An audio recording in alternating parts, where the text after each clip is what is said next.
This is WCM's Park Update, a weekly show covering the outdoor hospitality industry, hosted by Ben Quiggle and Mike Gast. During each episode, you'll hear from special guests and campground experts on topics that will help your park flourish. WCM's Park Update is a production of Woodall's Campground Magazine. Hi, welcome to another edition of WCM's Park Update, sponsored by Bush Tech Safari. And I am Ben Quiggle, editor of Woodall's Campground Magazine. And of course, my esteemed colleague, Mike Gast, is here, former Vice President of Communications for Campgrounds of America and a Nebraska lover. So he loves Nebraska. So, I'm coming around slowly. And our guest today is Mark Koep, who is probably pretty familiar to a lot of people who watch the show. He's CEO and founder of Campground Views. He's been in the industry. How long have you been in the industry, Mark? When did you start Campground Views? At least 12 years. The original idea was 12 years ago. Yeah.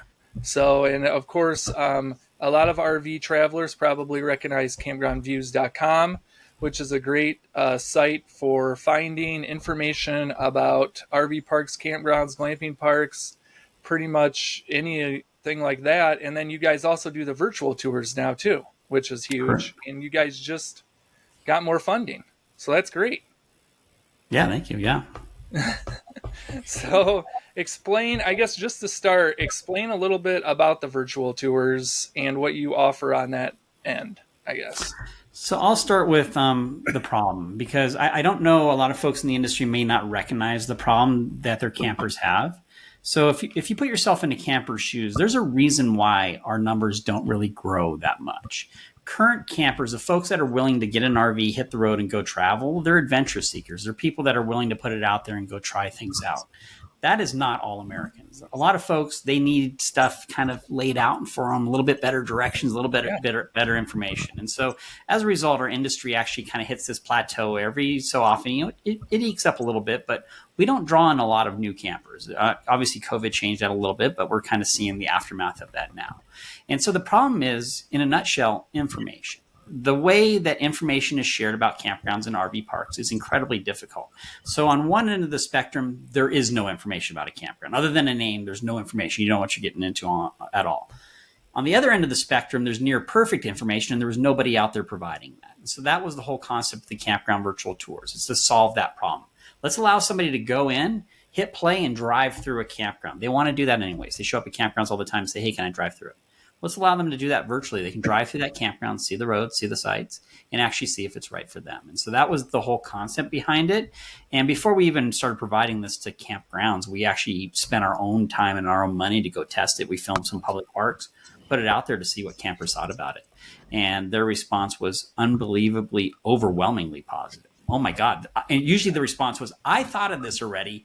I was going to do this, or I'm glad somebody did it, right? That's when you know you're on the right track. And so we've kept going from there. So yeah, we actually originated the whole idea of campground virtual tours for the industry, and then ended up developing this proprietary system to allow parks to have that experience.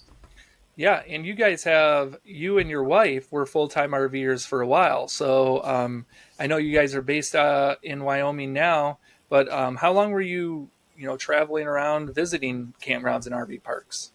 Yeah, it was 2009. I was running a digital marketing agency, and I realized I don't meet with any of my customers in person. It's all virtual. So let's go travel, right? And so before it was cool, we were digital nomads traveling around. So it was back 2009 when we started, and we spent 12 years as full-time RVers, visited all the lower 48 states, visited over that time period about 5,000 RV parks and campgrounds, and actually lived the problem. That's actually the whole concept behind Campground Views. I was running a different business, a digital marketing business, helping small businesses with Google Maps and such.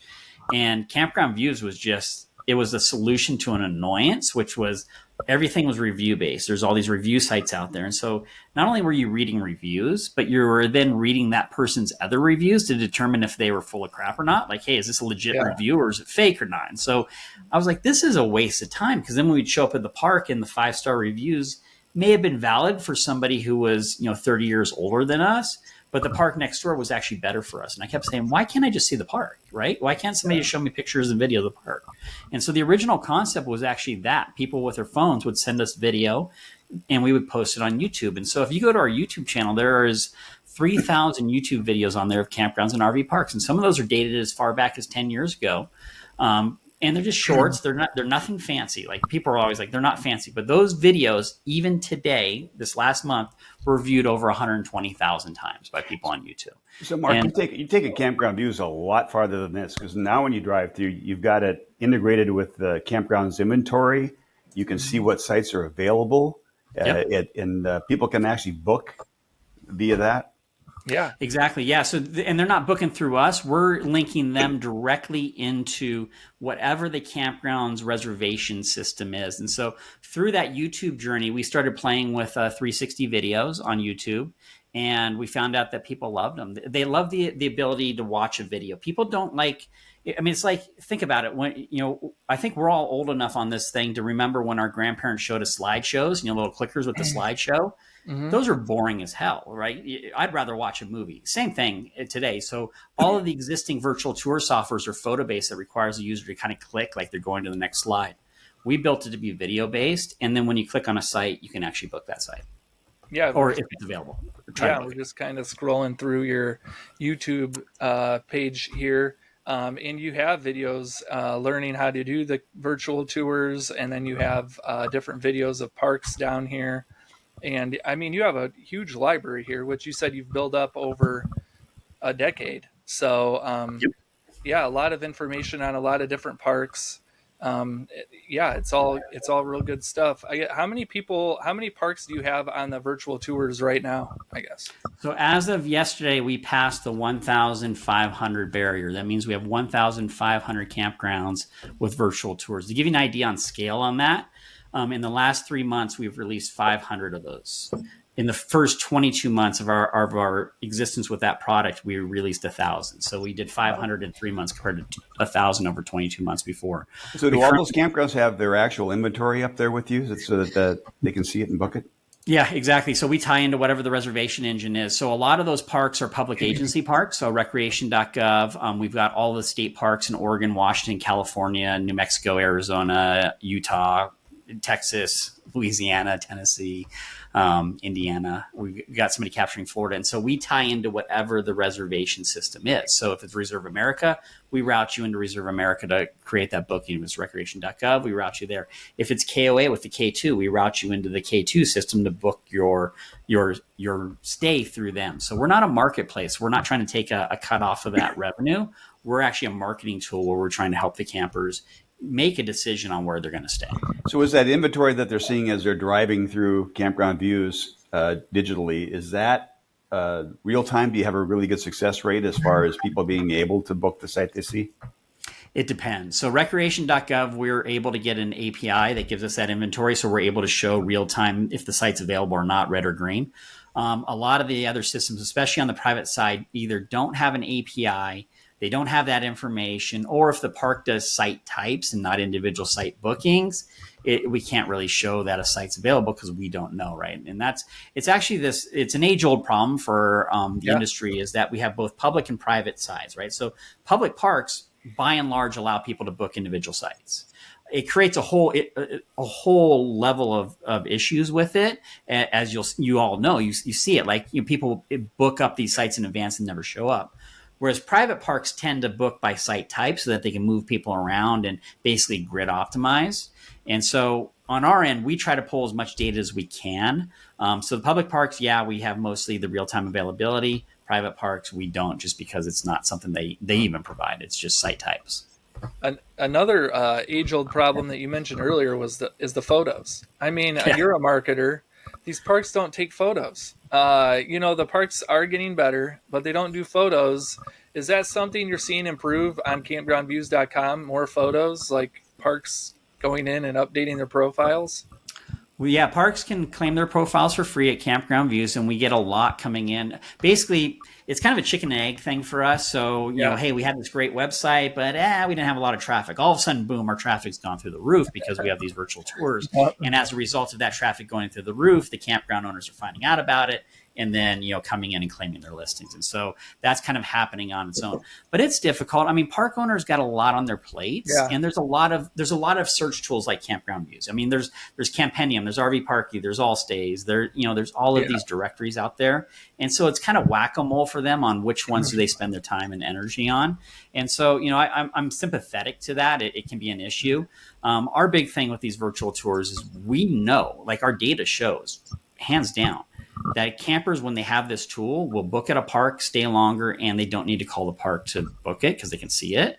And so the end result is that our focus is to get as many of these virtual tours out there as quickly as possible, because not only will it help the parks, but more importantly, it'll help the campers. And as a result of helping the campers, it'll actually help our industry. If we can make it easier for people to feel comfortable to go camping, they're going to do it more often, and they're going to go, and more people will go and do that too. So when they're on the tour, Mark, what do they find out about the campground and about the site?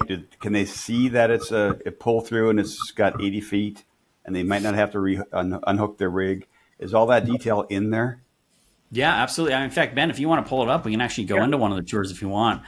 Just navigate to Campground Views, and then up in the top right, click on the Campground Virtual Tour link, and that'll take you to a search page that has all of them.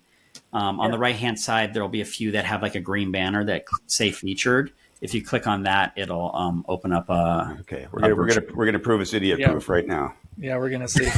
So we got to go. Yep, featured. Yep. Which one do I pick? Let's do Cassini Ranch. Why not? All right. The top photo looks pretty interesting.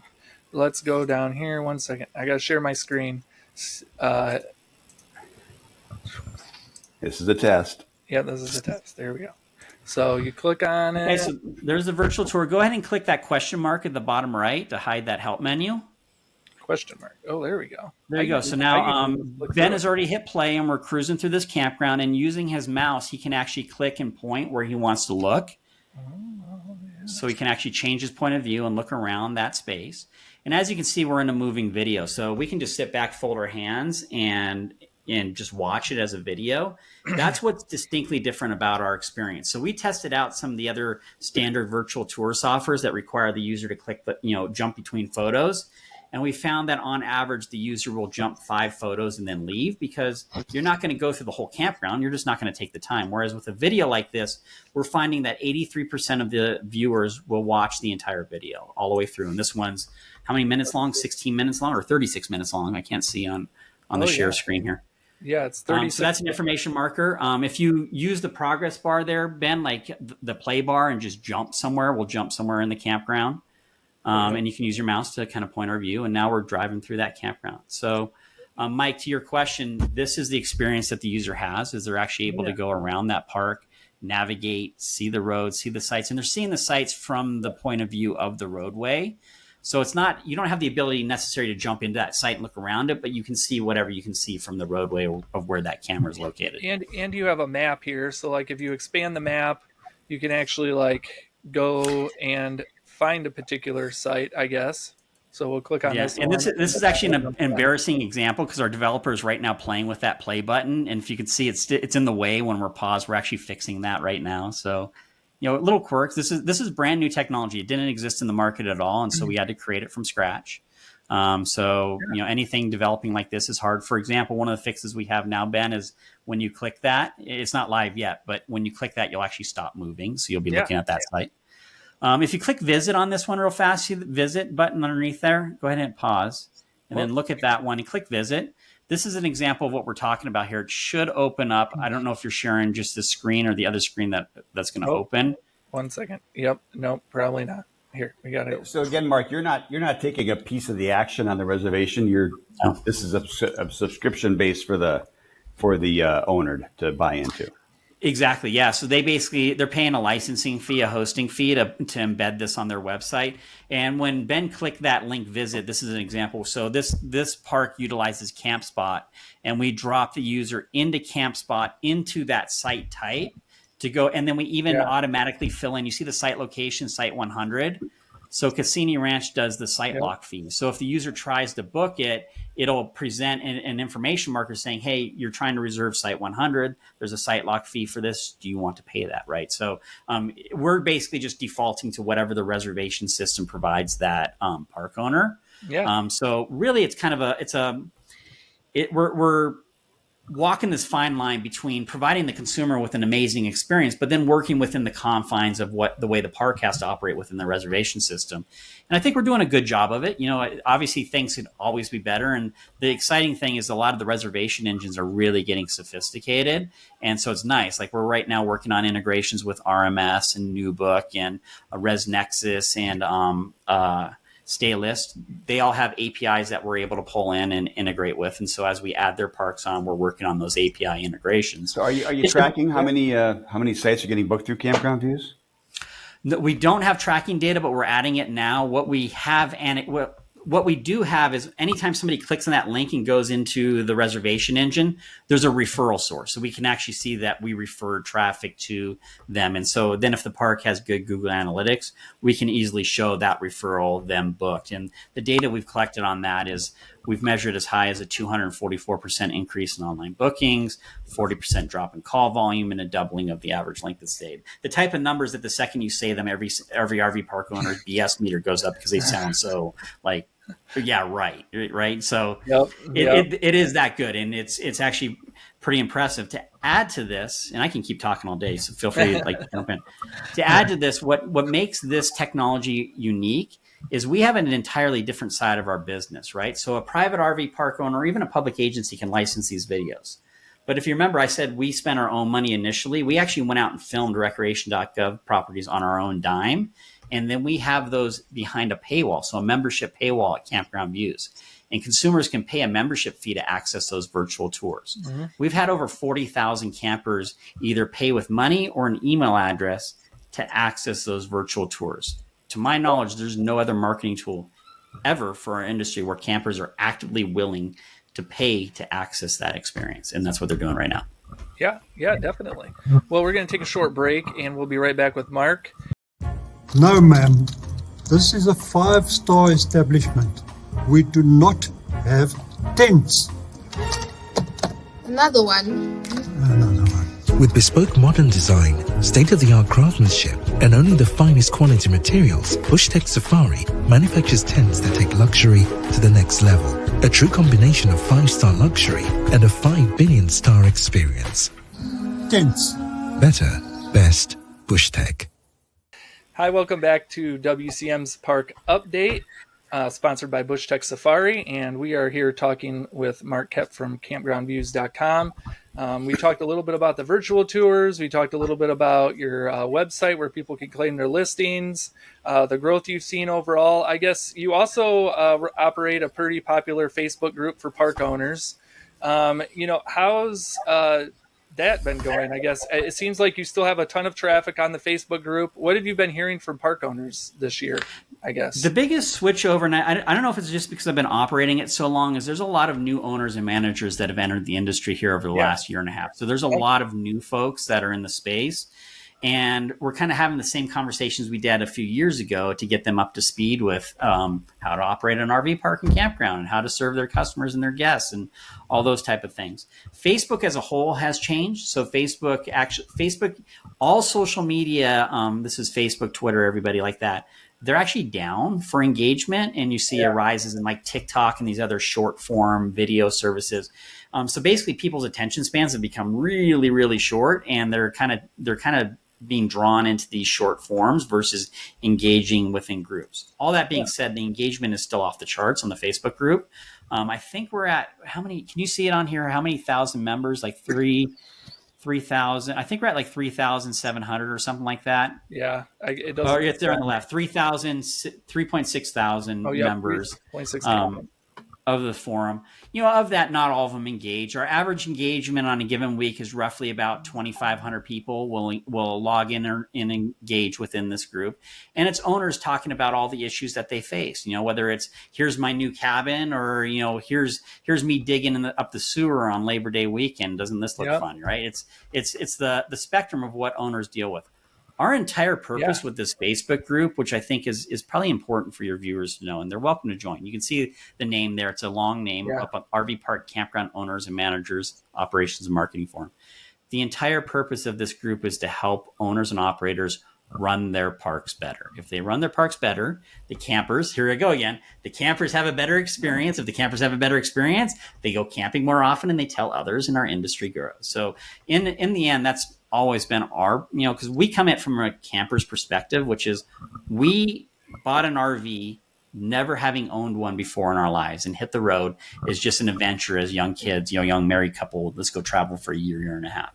And we discovered this industry that is incredible for allowing you to experience places, time, and enjoy the outdoors with your family. And we want more people to go experience what we experience.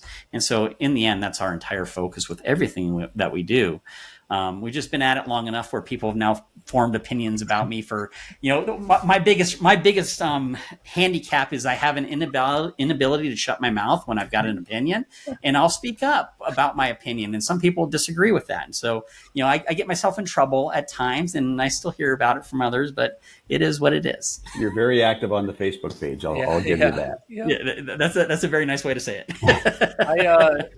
I also last year, you and I attended the Campground Owners Expo together. You did an awesome session, kind of a unique session, where you went around the room and had park owners just kind of talk and vent a little bit about their campers, which was awesome. You also have a Facebook group where you kind of do that, the Padded Room of Rants, which is always interesting, just to see what neat things or interesting things campers try to get away with.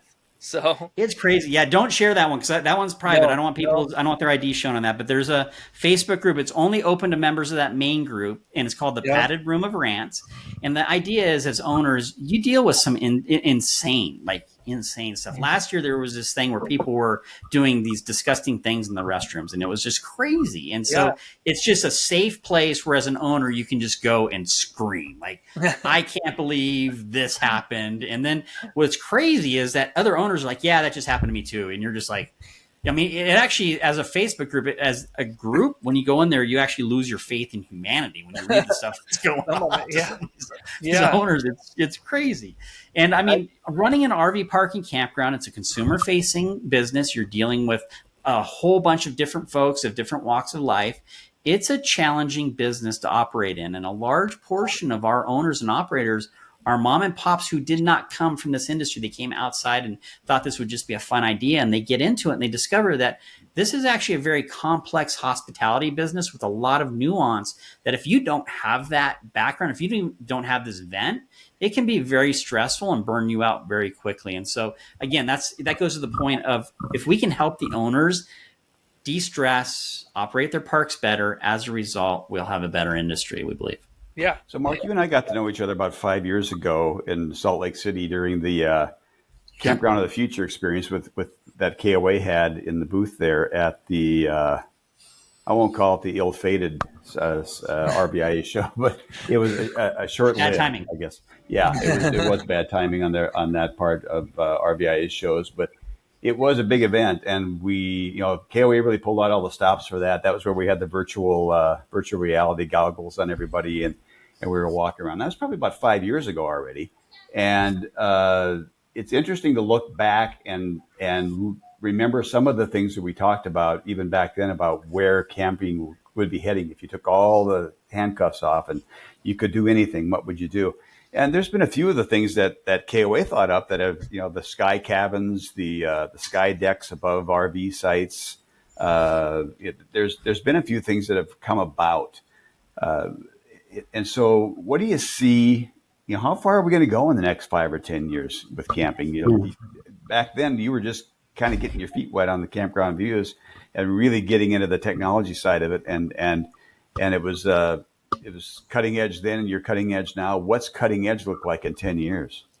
The biggest trend, I think, over the next 10 years is AI and AI integration into the consumer experience and how that looks. Overall, I don't know how deep you guys go, but there's a book called The Fourth Turning that kind of talks about the the epic that we're in right now, where you've got these 80-year cycles that things go through. And if you look at it through that lens, it's clear that we're going through a significant amount of change right now, not just as an industry, but as a planet overall. Like, there is just a lot of strife going on. So the mistake I made is at the Carolina ARVC event, I was a keynote speaker back in 2020, I think it was 2020. And I gave a speech about what I expected everything to happen. And then a month later, COVID hit and everything went out the window. So I've stopped doing that, because who knows what happens if I make a prediction. But what I can say overall is our industry is healthy. Like, people want to travel. It's the least expensive form of travel. I believe that our biggest risk right now is this push to electrify everything and electrify vehicles. I believe that if nothing changes with the battery technologies and the technologies that are out there, it will be impractical for people to have RVs if they're forced to have electric RVs, if nothing changes. So the hard prediction there is you hope something changes and the ranges improve and the charge times and all that type of stuff improves. But as it exists right now, that doesn't happen.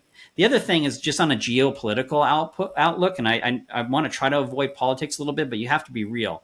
With what's going on right now, you cannot have an industry like ours operating in a socialistic or communistic system. It requires a free market system to operate.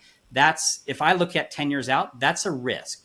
On the flip side, I also look at the amount of people that camp. They want to adventure. They want to go out and visit nature, and so they do that. And so I guess it's hard to say what's going to happen in 10 years. On the technology side, I believe AI will have the biggest impact on our industry overall, because we're a customer-focused business. A lot of the staff members are customer-based. If you're able to offshoot that into AI, you change the way businesses operate in this space. You've already got fully automated RV parks out there. Imagine a scenario where you don't have front desk staff. You have an automated system or a chatbot that's able to engage with those folks. You utilize tools like ours, and you don't even need to talk to anybody. They can actually virtually tour your park, interact with a chatbot, and book the site that they're looking at. You've got those type of things that will, I don't know, like it's hard. Like you get dangerous. Like it depends on your mood. How negative and dark are you, or how positive are you at any moment in time on what's going on? The biggest thing I see right now is that there's a lot of risk right now. The U.S. federal government, their debt was just downgraded yesterday by Fitch. That implies long-term borrowing costs are going to go up. So when you do that, your ability to create new things starts to drop, because you don't have that free money flow to kind of risk it. And so you start seeing large companies pull back on their development, which requires smaller companies to jump in with new technology. So what it's going to be is this is going to be kind of a generation where the free thinkers and the folks that are able to risk it will actually see significant movement. I believe that right now, and this year is the year, it's the reason why we're working so hard. I believe that the stuff that happens this year will forever impact our industry. It's why we've launched 1,500 virtual tours. It's why we're moving so fast. So what about the lack of inventory threat that we face? We've got this huge demand out there, and it seems like there's never enough out there. And Campground Views is so great about surgically going in and finding what's available for people. But isn't part of the threat for the future the fact that there just isn't going to be enough sites out there for the demand? Yeah, so I think that goes into a deeper thing. I don't know if you guys have covered this. So I just found out that Rocky Mountain National Park does not take cash at their entry fee anymore. It requires credit cards and debit cards only. When I saw that, my jaw hit the ground. And it goes back to when they started charging an entry or making you register to enter the park and all that type of stuff. So you've got all these popular places that are overloved. There's two problems there. Number one, the reason they're overloved is because people know about them. They're marketed to go there. They've been kind of pre set up to go visit these popular places. There's a whole bunch of places that are less known, but as amazing if you share it right. Omaha, Nebraska, right? It doesn't sound appealing until you get there and you realize there's some amazing spots around that area, right? So part of the problem goes back to that information I talked about. Providing better information about areas and places to stay will kind of help bridge that gap. From there, then I think the market dictates it. If you can actually demand $125 a site, it becomes financially feasible for people with money to build more sites and build more parks, and that'll kind of help offset that demand. What we've seen this year, though, and I was just talking, I'll keep him off the record. I was just talking to an influencer who was out on the road, and he was like, honestly, Mark, we were just at some of the most popular places, and even over 4th of July, they had empty sites in the park. So, it's good to say, hey, everything's wonderful, but let's be real. Like, people's finances are being impacted. We're not COVID time anymore. So we'll see where that pans out. I always believe, and I know because we live it, you can always find a campsite somewhere. It's just a matter of finding the right campsite for you. What so when you mentioned the influencer that saw the empty sites, how much do you think the state national systems, assuming it's state national parks, play into that? I know there are a lot of states that are cracking down on way overbooking sites and then not using them all. Is that kind of that discussion too about finding these empty sites maybe at popular parks? Yeah, you just set me up for one of those moments where I'm about to just say something out loud that somebody's going to come back to me and get pissed off with. So on the public agency side, I'm going to say it out loud because it's the truth. Public agencies in general do not care about the customers and do not want them in their parks. That's their mantra. Prove me wrong.